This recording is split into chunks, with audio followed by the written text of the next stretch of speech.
Kumukulo ng mga lode. Naglagay na tayo ng isda. Nakal.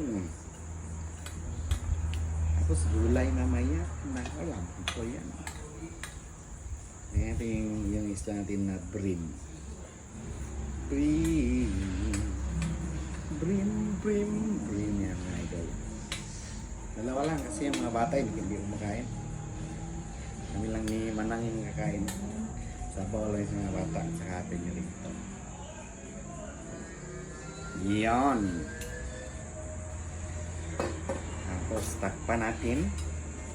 Pag kumulo mamaya, tikman natin yung timpla kung maayos. Lagay yung gulay. Kain na na. Dan soy na lang. Agoy! Nakaw! Kalansay! Tikman natin yung sabaw.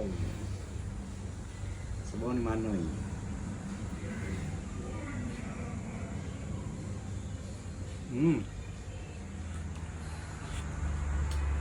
Aba! Medyo matabang.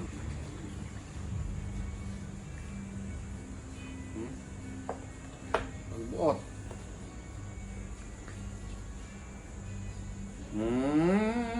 Asin.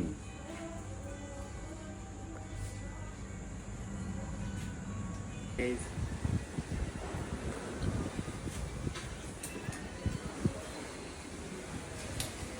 Malapit na.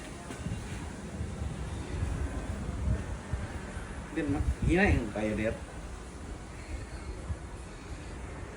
Yan, okay na mga idol. Tapos, ilagay natin yung ating hinarbis na gulay. Yung gulay kayo na nga hinarbis natin. Yan ang kamote. Yan. Lamso yan. Laswa. Sabi ni Mamanoy na laswa. Dad, dalion ra ba yan? Ha? Dalion ra kay matunaw siya. Dili ay. Tapos malunggay. Butang dayon niya Yung tatubi. malunggay oh. Yan. Yung mana na dayon. Kay di na siya lami. Sama.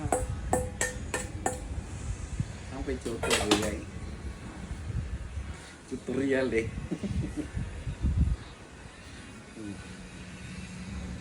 Tama na lang ga.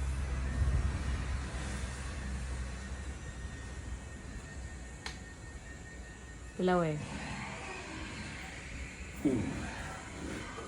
Wala na tilaw-tilaw, okay na yan. Bot. Lagi. Madunggan to dito yung kasote. Na. Taon pa na?